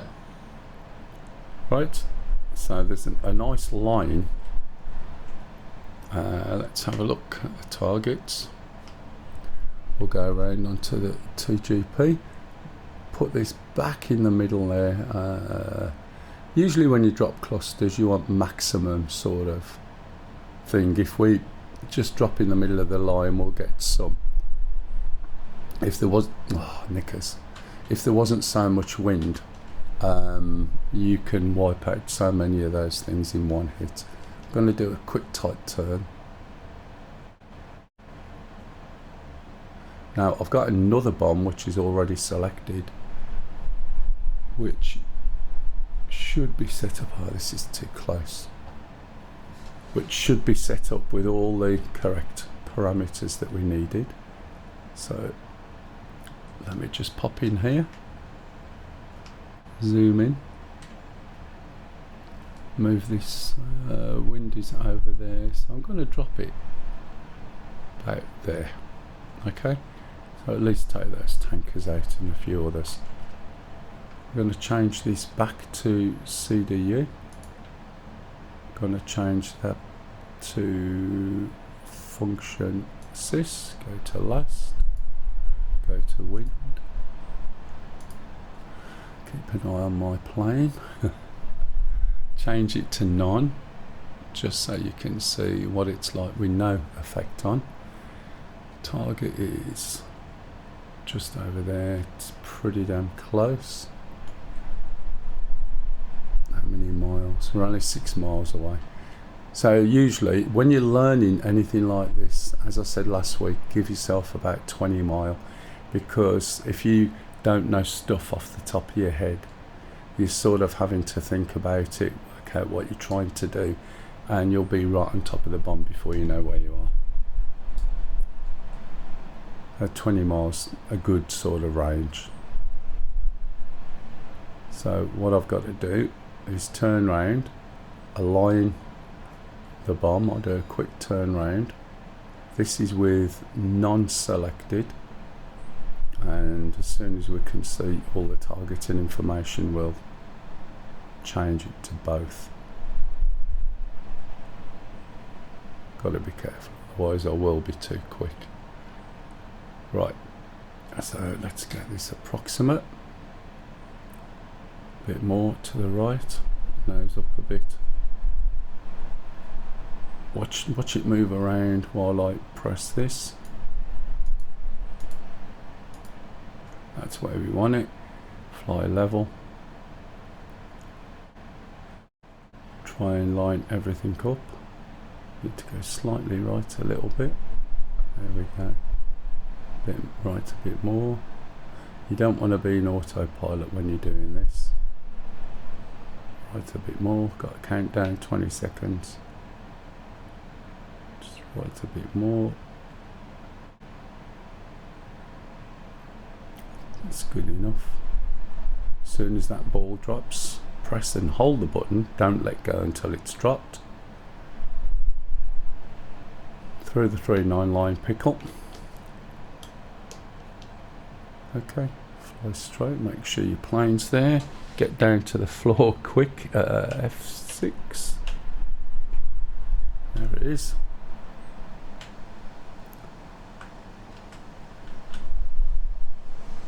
Get ready to go F6 again, because it is really quick. See the way the bomb's going, slightly off where I said, which it wouldn't do normally without that wind calculation. And those just fire out like nobody's business.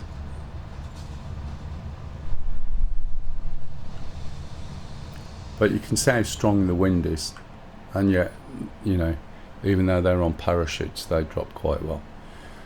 Right, I have shown that process enough, I think. Is there anybody who want to see it again? I've got more bombs, otherwise I'll go back land. And then we'll put on Mavericks, but a different sort of Maverick. So previously we used AGM 64Ds. Those Mavericks rely on contrast, they're optical based, whereas now I'm going to show you a Maverick that we can make it go a little bit further away. In other words, instead of firing between about 7.5 to 9, we can fire probably at about 11.5 to 12. Let's have a look.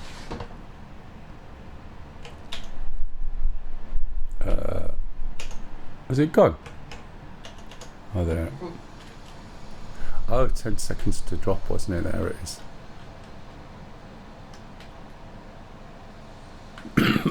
Excuse me.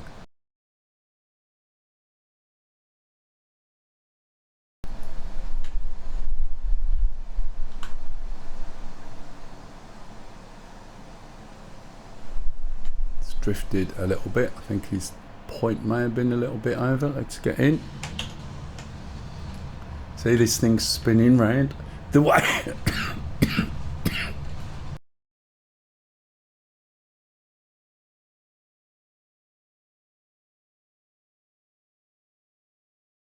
Sorry about the coughing.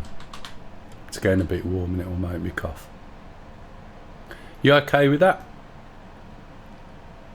Yeah.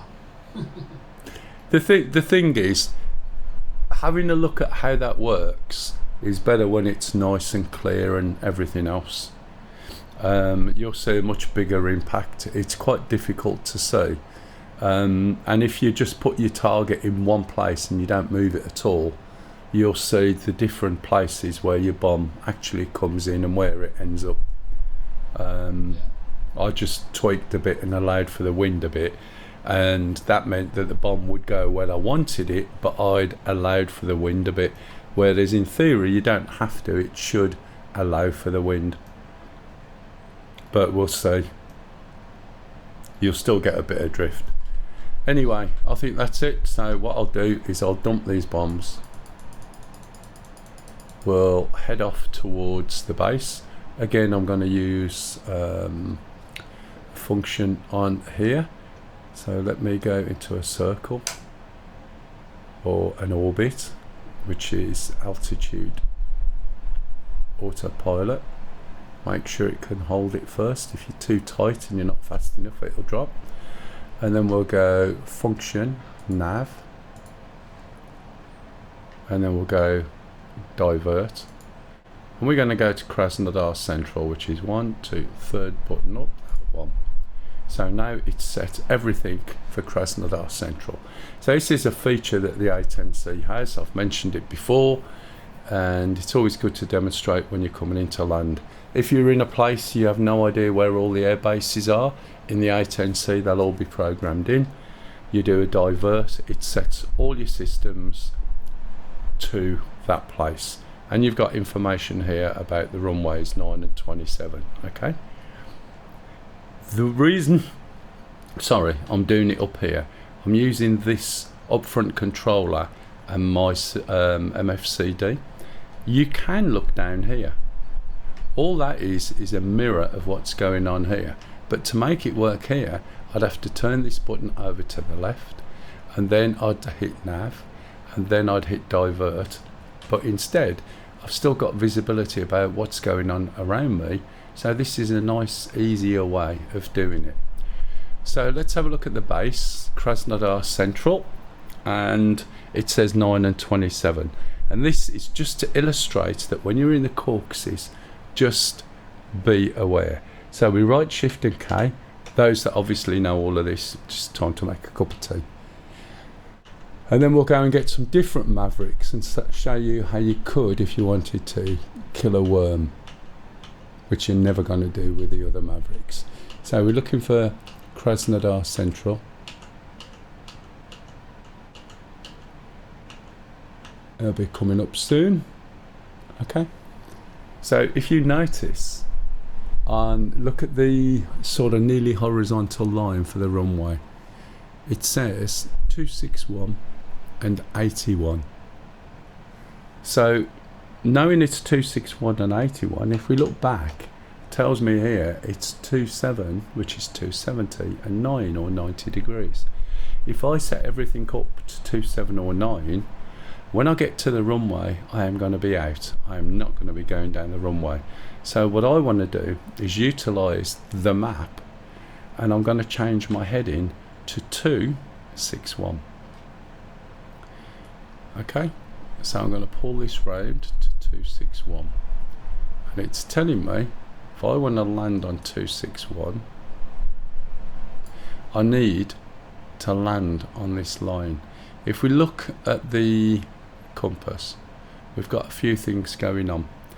This here, because I did a divert or I've got a waypoint, it's telling me where I need to fly to. This line here is telling me this is the direction of the runway that I'm choosing to land on. This is telling me how far out I am from achieving that goal. This is the distance to the runway, and this is the course, okay, 261.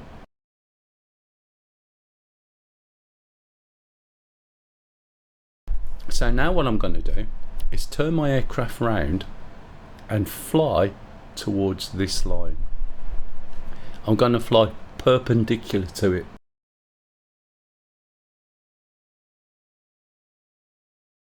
I apologise for coughing, it's much too hot. So if I want to fly perpendicular, it means, see where this black line is now? It means fly right towards the middle of the line so that this line is 90 degrees to that line. And what that will do is reduce this course deviation. And as I reduce that line, not only will that move closer, but the direction I'm trying to fly, the base, and this line will start to get closer and closer together. And there will be a point where that and this and this and this are all in line. And if I follow that, even without necessarily looking, I am going to be flying right down the runway on a base I may never have seen before. Okay? It's a very easy thing to do. So what I'm going to do now is, let's get rid of that and change my master to nav. Going to move from here and go to TAD. We can see where the speed is currently set. Let me come out of here. If you notice, this is mine now, the white yellow box. Course deviation indicator. Yeah, my yellow box is my steer point. Okay, that's where I need to be. My speed is up here. Bear that in mind. As soon as you move your speed, right, it will stay where it is until you tell it otherwise. So in other words, if we look at the camera, where's my camera pointing? It's pointing to the targets. And if I look here, this is pointing down, right? Where's that pointing? Is that pointing to there, or is it pointing to there? If I look out the hood, ideally it would be nice if we can actually see what's on here, but we can see this is pointing off to the left.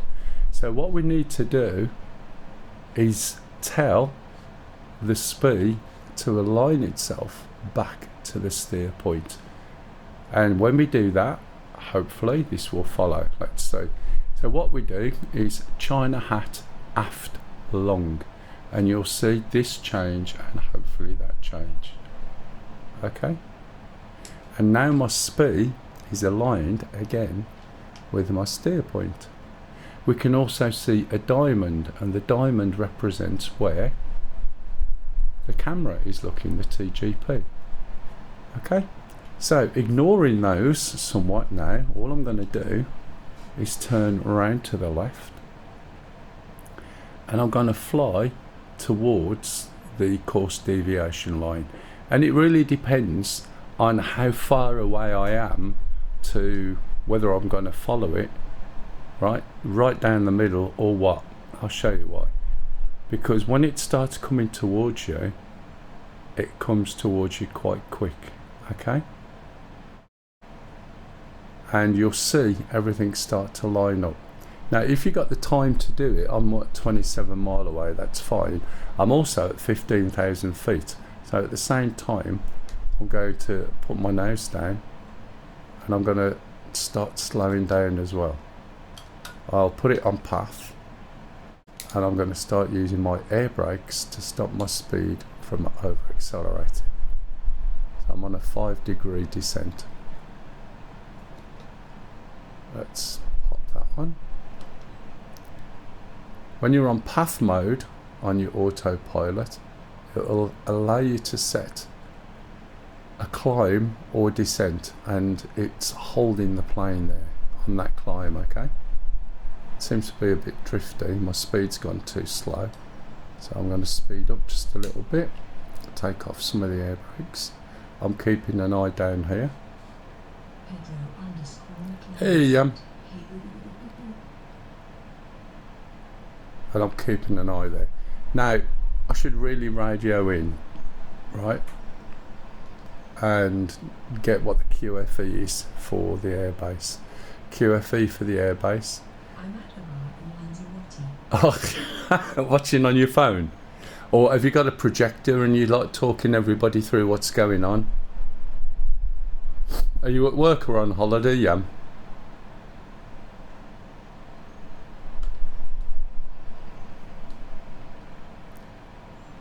We can see at the moment that the TGP is pointing at the airbase. Yeah, mate. You're on loudspeaker. I'm sure I am. Thank you for the follow, Dr.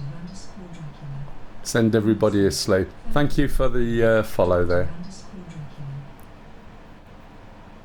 So as we're coming in, you see those 2 pointers down there, look, closing up together already. We've just got to keep going. Keep pushing. We can see by the position, see the dot on the TGP on the screen on the right? That's telling me where my TGP is looking. And that lines up nicely with everything else, okay? So we can see that I've got to turn right at some point. We can also see on the TGP that my speed is off to the right. Okay, I think I've come down enough now. Let's get right perpendicular. Now you can slow the speed that these things close at by going right into the middle, or slow it down by heading a little bit to the right of centre. Because as you can see at the moment now, I'm getting closer and closer. So if I overcook this, it means that I'm going to overfly the line. So I'm keeping an eye on all those lines. Now I know where to look for where the line is. I'm also, what distance am I? Coming down to about 19 mile. I'm still going to drop down a little bit. Still a little bit high. Can you see how all these lines are starting to come together? So there'll be a point where they're all together, and just before that point I'm going to start making a turn. When I've made that turn, with a bit of luck, I'm going to be pointing right down the runway where I need to land. It's possible to overdo it, you know, overturn, underturn, turn late, but it will get me where I need to go. And then if there's visual, I'll be able to see. Is that a different signal you're picking up or a localizer? Yes. Neither. It's just the waypoint as far as I'm aware. So there's no signals or anything. There's the base. So I did a divert. It's not using any radio at all as far as I'm aware. It's just pointing straight down. There's the runway. I might be a little bit off there, but now we've got visibility. We can see the base. How far away are we? Coming down to...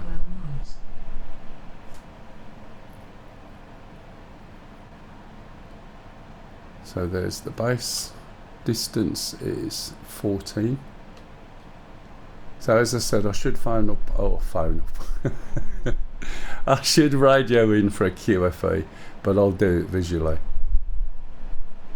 Now there is a really, really bad, and I mean bad, crosswind from sort of from here round about maybe 10 o'clock. So there's no way I can come in straight down the runway, and you'll see that as we get lower.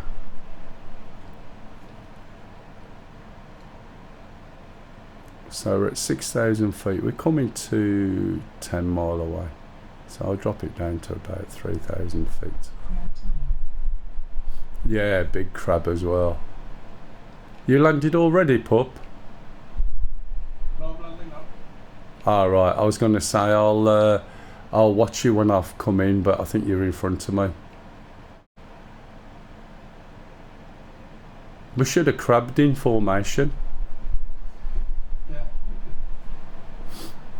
I'm going to start slowing down a little bit now. We're only 8 mile away. Keep my speed down to about 250.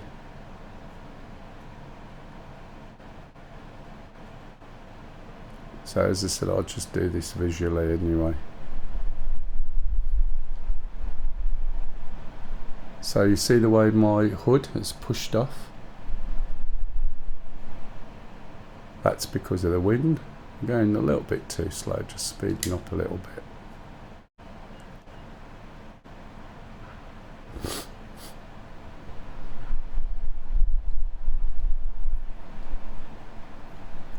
But when in the A10 and like the F18, you'll see the hood push off when there's a lot of wind. But there's no way of correcting that in the A10. It looks like I'm a little bit high. Runway is clear. Okie dokie, thank you.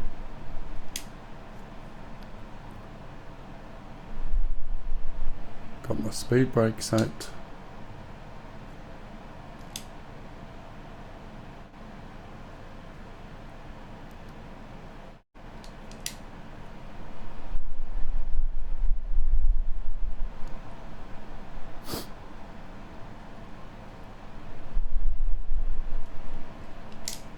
A little bit hot. Slow it down a little bit. Drop the wheels and flaps. The flaps will basically reduce the stall speed. Let's put that on.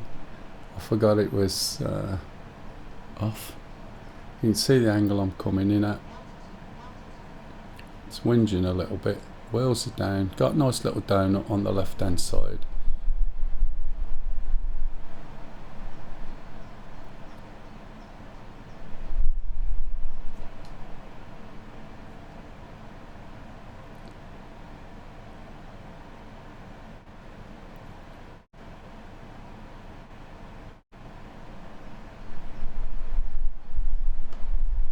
Now I'm getting a little bit of flicker and I don't know why. I don't normally, but we'll see. Right, speed brakes are full out now. Throttle's off virtually, just trying to keep the nose up a little bit and turning. Oh, a little bit hard, but it'll do. Haven't burst any tyres, braking full. Anti-skid, that's what that's all about, and I'm not gonna put my nose wheel steering on until I'm slow enough not to notice it too much, otherwise you'll go veering off. And then put your flaps back up, tidy your aircraft up, and then we should be able to come off on this first one just down here. There's a bit of a thumper, but never mind.